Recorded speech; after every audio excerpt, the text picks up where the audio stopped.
Good morning, ladies and gentlemen. As always, it's a very warm welcome to all of you who are joining us back on Business Today Television in our ongoing coverage of quality earnings coming across corporate India. We are delighted to welcome the management team of KPIT Technologies. Joining us on the show is Ms. Priya Hardikar, CFO at KPIT Technologies, and of course Mr. Sachin Titekar, Joint MD and co-founder at KPIT Technologies. The numbers are right there in front of you. Top line is up 8% year on year, 1588 crores because of investments and because of the kind of money that has been poured into fresh assets. Net profit for the quarter gone by has slipped to 169 crore rupees, down about 17% from the year ago quarter and about flat from June 2025. Both the top management team is with us. Let's get to brass tacks, and with that we'll start with Priyaji. Namaste, and as always a very warm welcome to both of you. Priyaji, reasons you would pin down for this 17% slide on net profit to about 169 crores? I think initially I would like to focus on how we have grown our revenues, 7.9% rupee growth that you mentioned, which is YOY. And also I think we should note that this is our 21st consecutive quarter of EBITDA improvement. Our EBITDA stands at 21.1%, which is 0.1% basis point improvement from all our previous quarters, which is a significant achievement we believe that we have done over the years and the quarters. This improvement comes after the shift that we are doing towards solutioning, fixed price project, taking full ownership and a solution based approach that improves the productivity per person. Of course, AI as a tool comes handy to all of this.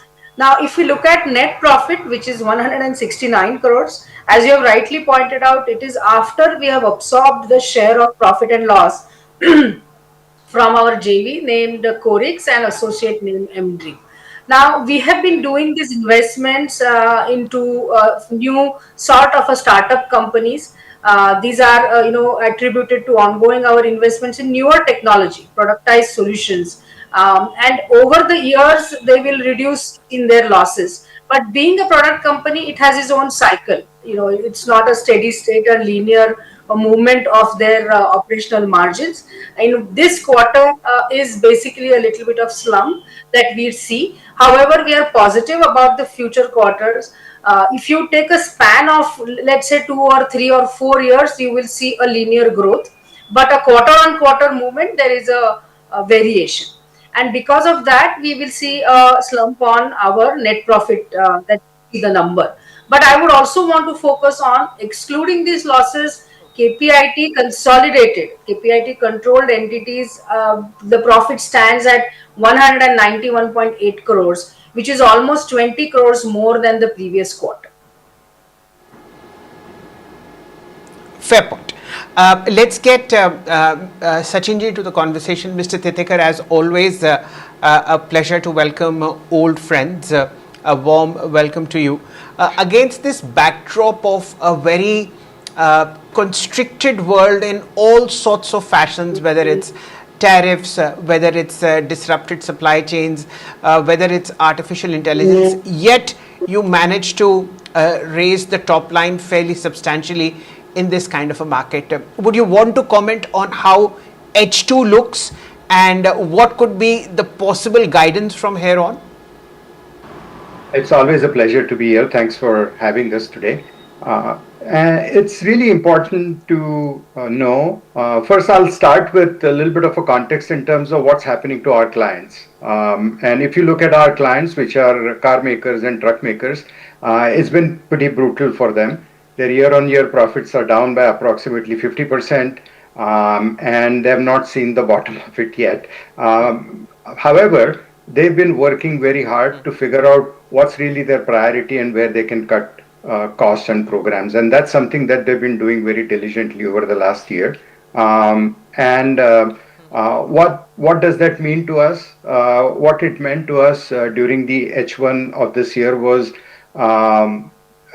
almost $65 million of business, 20% of our business actually went down due to the reprioritization of the program, specifically in the areas of electrification and new generation architecture and so forth. Um, and we have also cannibalized some of our own business, which used to be pure services. In order to provide greater value to our clients, what we have done is we've converted that business into a solution. That means we can actually do it, in less time with better quality and reliability. And hopefully, it would also mean less cost to our clients over a period of time. It required some kind of an investment from our side, right upfront, but we believe that this helps us to build long-term sticky relationship with our clients. What it means is, in spite of the drop of 65 million, it also means that we have grown our business by about 65 million during the first half. That means, our pipeline has never been more robust. Our closures have been really good. It's just that the leaky bucket, needs to stop leaking a little bit, and we are seeing early signs of that. And to answer your question directly, it means H2 is going to be better than H1, both in terms of growth in the revenues, and we'll be able to hold on to our profitability in spite of the pressures that are there. So, Okay, fair point. Okay, fair point. Priyaji, geographies that caught your breath, and geographies that disappointed. If you, as you all know, as Mr. Tikekar pointed out, our clients are actually bleeding, and they're facing the heat. While we are seeing momentum building up in Europe, you see that Europe, as a geography, we have done fairly well in the current quarter. We do believe that Europe will continue to, support the overall revenue growth for us. India and China, we expect that will contribute very meaningfully in coming year. We have been focusing on China as a technology leader and as a technology investment for a significant amount of previous quarters. We will continue to do so, and India again has been meaningfully focused area for us. Very recently, as you recall, we have announced this JSW deal.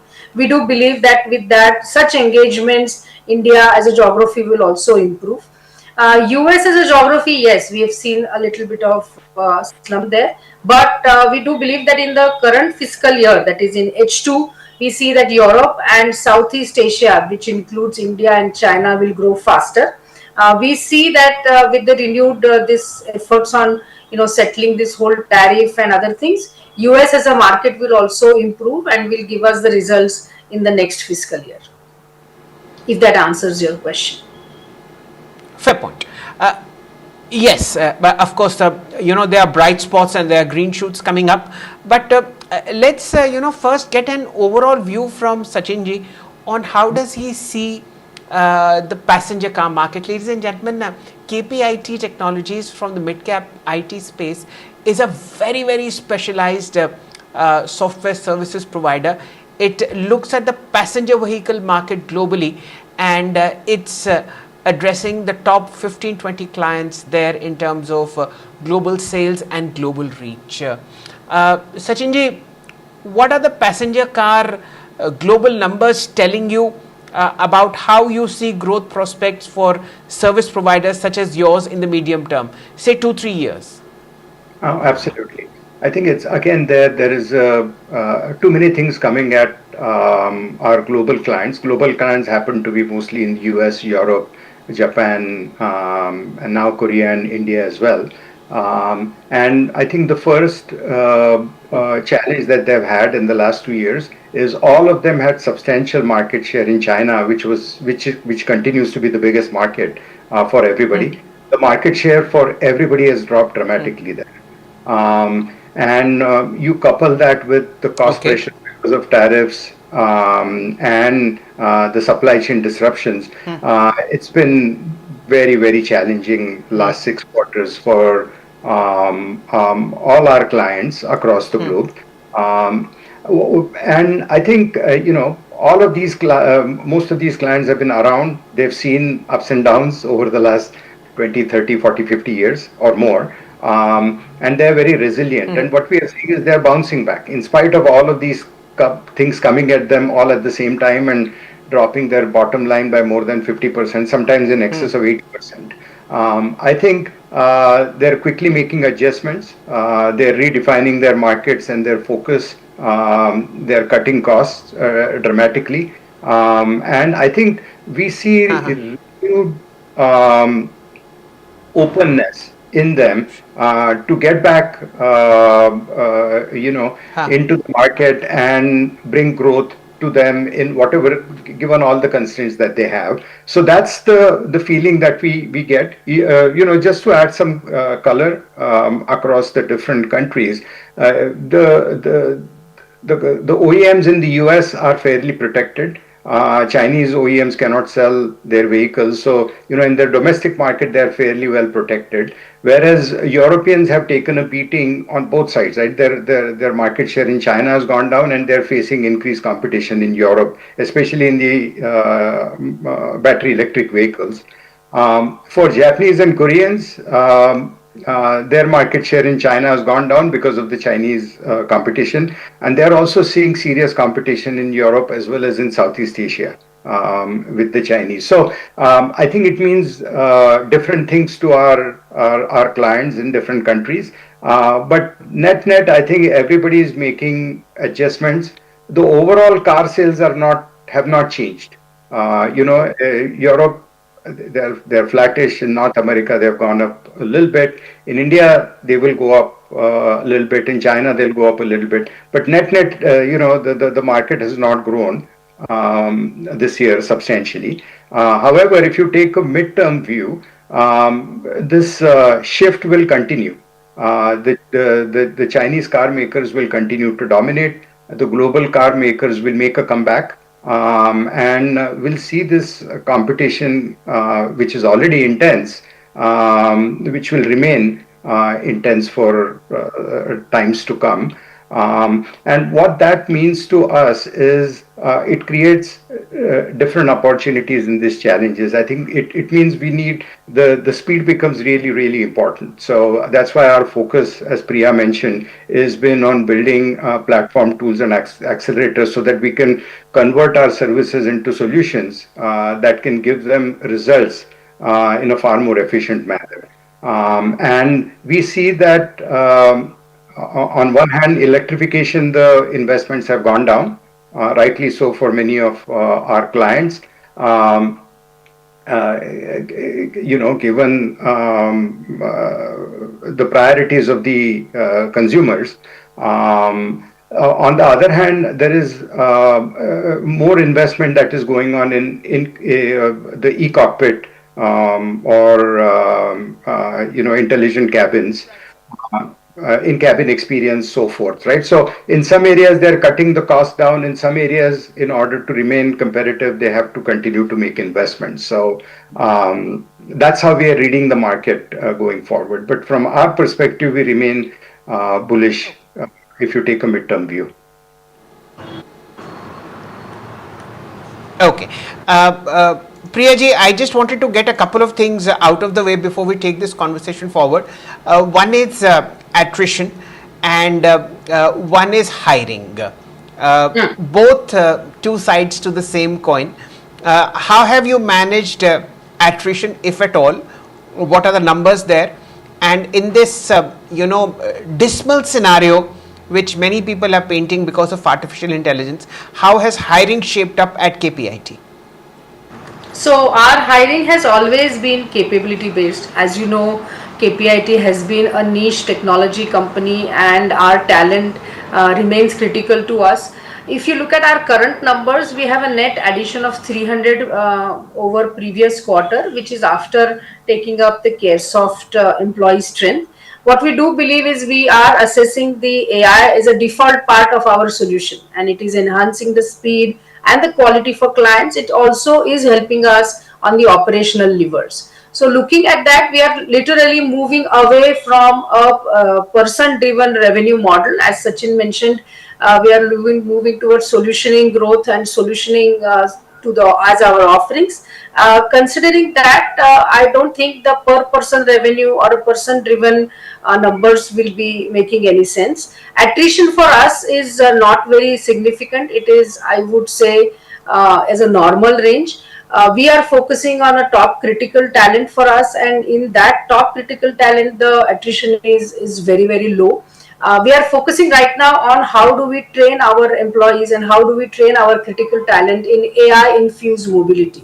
While we give our offerings to our clients, the AI infused mobility remains our key driver for growth as well as the operational efficiency, if that answers.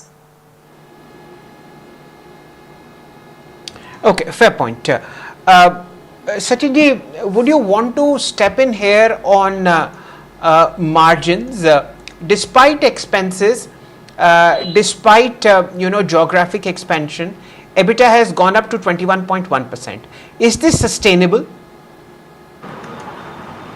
We definitely hope so, and we are working very hard to make sure that it's sustainable. But let me give you the reasons for that. And this is about the move towards from services to solutions too. On one hand, we cannibalize our top line by making these investments, but on the other hand, I think we are delivering these solutions to our clients in a more efficient and effective manner, and that's helping us to hold on to our margins in spite of lack of growth for the industry and for our company as well.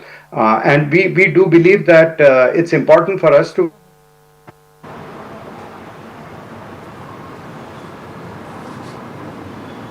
Sachin? I think we lost him on the network. I think we have a freezed frame for Helm.ai. for Sachinji. We'll fix the back end.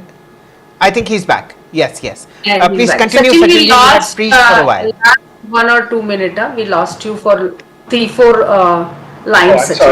I'm sorry. So we continue to make investments, in companies like Endream that helps our clients with in-cabin experience, CareSoft that will help our clients reduce the cost of their vehicles from vehicle engineering and design perspective, and also Helm.ai, which is essentially it's navigation on autopilot. So it's a level 4 autonomy stack. So these investments, we are taking these bets, and they are part of our bigger. These are the pieces of our strategy that are unfolding. So we believe that as long as we continue to make investments that help our clients get their products out faster, we'll be able to hold on to our margins, and in spite of making investments in future.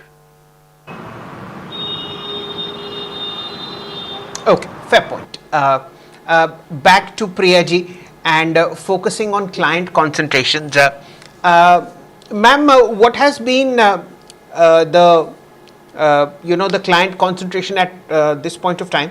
How have top 5 performed? How much do they contribute to revenue? Has it changed over last year, over the quarter gone by?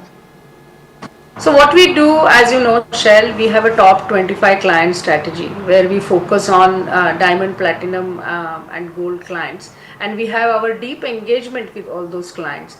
Those have not changed over the years. In fact, there has been addition to our top 25 clients, and we do believe that is basically strengthening.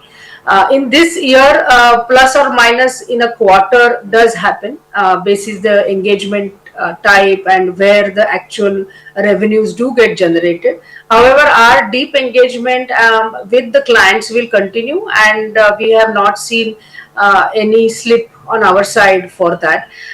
We see some traction in Europe, which is very, very encouraging. We have already announced a deal of $232 million, which will give us a significant growth in coming 1 or 2 years, or even sometimes 3 years as well.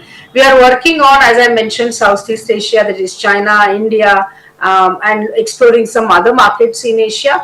But US is of course not out of sight. We do believe that US clients will also come back to us in near term. Shall, if I can Okay. just add a Okay. little bit to what Uh, Priya, yes, yes, please sorry. do. No, I was just going to say, so if you look at our T25, as Priya said, that has been our focus. The what we are doing is 70% of them are passenger car OEMs, and the remaining 30% are truck makers and off-highway mobility players. We believe that there is a lot more headroom to grow with truck and off-highway OEMs as well. And that's where early days we've been making investments to build offerings for them over the last year and a half. Early days, but the signs are really good.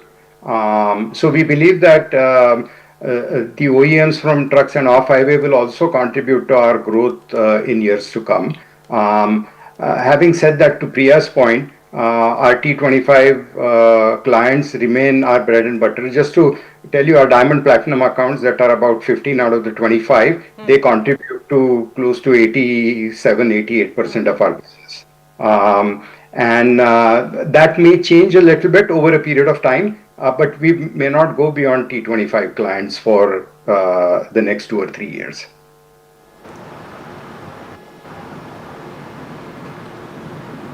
That answers your question, Shell. Did you just say you won't be adding new clients? No, so we added new clients, some from pass cars and some from trucks and off highway. And I think we Okay. see a lot of room to grow with all of them. So for now, I think we are okay. The point is to really go understand their problems and solve their problems in a very compelling manner. You know, I think we will go deeper and wider with them now. Okay, fair point. My final sets of questions, Priyaji, I'll come to you first. Any pain points that you encountered in the quarter gone by? Anything that sort of niggles you कि ये क्या हो रहा है, मतलब कैसे इससे जान छुटाएं, क्या करें? ऐसे नहीं होता है. जान छुटाने की बात होगी तो हम we will not continue in this business. As I mentioned, Shell, this is 21st continual quarter of EBITDA growth. We are a very resilient company. We are a very optimistic company. Even when we did show, last quarter we did mention that there is a little bit of degrowth in the revenues. We did what best we could, and keep our head down and looked at what the operational parameters are, looked at how best we can gain confidence of our clients, look at how we can retrain and competency building with our people. So we'll do what is best. Of course, in all businesses there is a up and a down. However, that does not dampen our mood or our resilience. We will continue, and we are very optimistic and very bullish about the future. If that answers. Okay, fair point. My final question, Sachinji, comes to you. Yes. Anything you wished were better?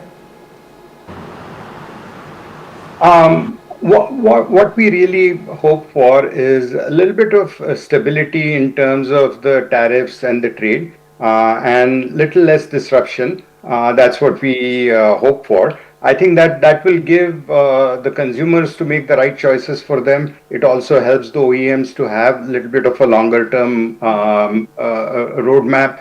That's what we wish for. Other than that, as far as employees are concerned, we have always looked at our employees for attitude and aptitude. That part is not going to change for us, I think. And as far as clients are concerned, most of our clients, we've been working with them for many years, and we believe in building long-term trusted partnership. That's something that we'll continue to do. The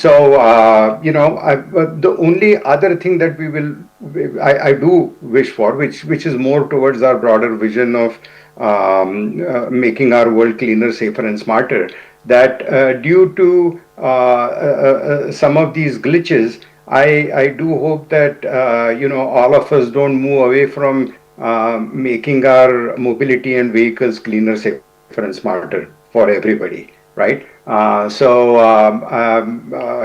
where we will continue to make investments, and that's really our long-term commitment. And I hope others don't deviate from that.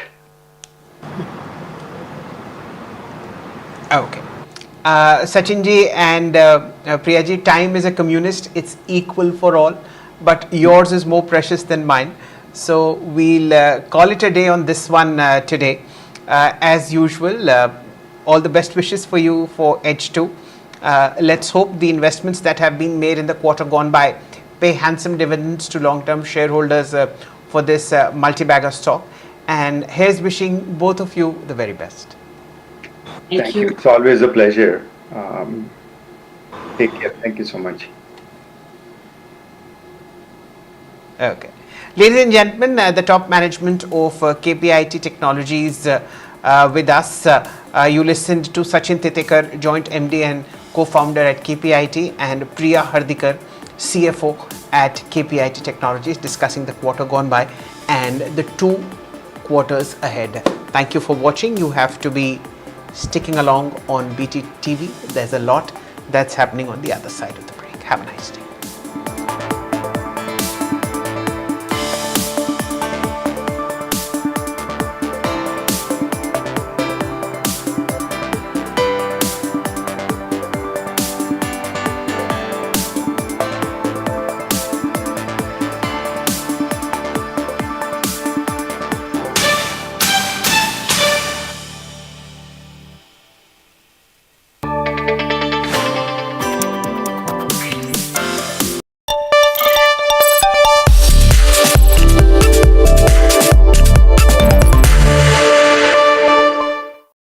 RSS और उसकी गतिविधियों से जुड़ने की अनुमति मिल गई, तो ये हटाने के लिए हम अभी भी मांग कर रहे हैं।